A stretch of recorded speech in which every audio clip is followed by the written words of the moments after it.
is that there's no way in all of this, all the people that were involved, there was a tremendous amount of trauma with all the people that were attracted. I mean, it's a traumatized world and culture that we live in. But in general, I think there was a lot of deep traumatic wounds in childhood. And the 3HO organization not only didn't allow for that trauma to surface in a safe way, it was used as a way of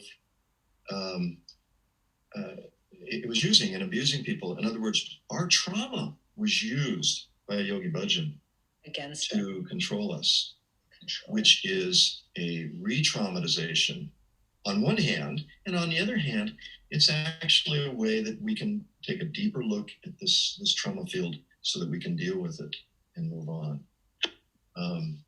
So, and I know the work that you're doing where we have to find ways to regulate the nervous system, particularly with the time that we're going into now, because my town, half of the town got burned down 2 months ago. My whole town, 2,400 houses.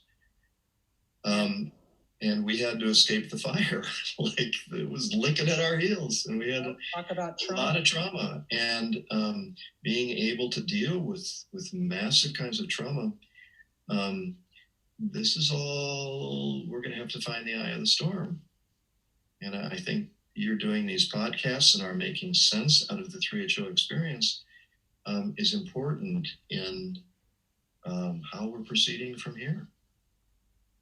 And I really appreciate your doing this. I'm really grateful that you're sharing your story with us, and thank you. I think that it's just really important. One of the things that is moving me so much to do this podcast is that there is the 3HO machine, or the KRI machine, or the Sikh Dharma machine, whatever you want to call it, the SSSC machine, that I feel like is just creating another web to kind of get yoga students kind of just in, and they're using language like trauma and shadow work, but Kundalini yoga, as Yogi Bhajan has taught, it doesn't help do that. It actually is disconnecting, not connecting. And there may be elements, and hopefully listeners, this may help, but what makes a great cult leader is they take fragments of real truths, slices of real truth, and then coagulate it into a new whole. And so, yeah, there can be elements and fragments of nervous system and glandular system and Sikhism and numerology and astrology, and all these things can be actually real truths, but he gave us this tiny little bit, and then he used our own traumas against us within this new coagulation. And so it's important to not just get wrapped up in thinking that Kundalini yoga is the end all be all, because it's not. The way that he delivered this material isn't connecting us to our heart, as you're speaking of, and our emotional body. And it's not helping us actually metabolize and process our trauma in the body. Yeah, agreed.